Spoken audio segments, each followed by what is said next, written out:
கோவையில் Rajalakshmi sports club சார்பில் பள்ளி மாணவ மாணவியருக்கு 3ஆம் ஆண்டு ஸ்ரீ நவகோடி நினைவு கோப்பைக்கான மாவட்ட கூடைப்பந்து போட்டி கூடைப்பந்து மைதானத்தில் நடைபெற்றது.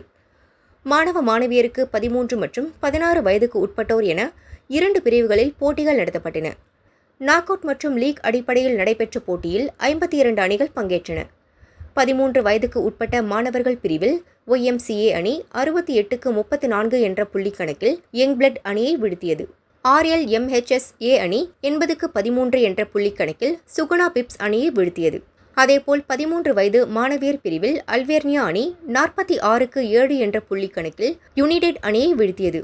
SVGV அணி 42க்கு 28 என்ற புள்ளிக்கணக்கில் YMCA அணியை வீழ்த்தியது. 16 வயது மாணவர்கள் பிரிவில் RLMHSA அணி 71க்கு 28 என்ற புள்ளிக்கணக்கில் பாரதி மெட்ரிக் பள்ளியை வீழ்த்தியது. சப் அர்பன் அணி 85க்கு 44 என்ற புள்ளிக்கணக்கில் YMCA அணியை வீழ்த்தியது. 16 வயது மாணவியர் பிரிவில் அல்வேர்னியா A அணி 41க்கு 40 என்ற புள்ளிக்கணக்கில் யுனைடெட் அணியை வீழ்த்தியது. PSG R கிருஷ்ணம்மாள் அணி 56க்கு 42 என்ற புள்ளிக்கணக்கில் பாரதி அணியை வீழ்த்தியது.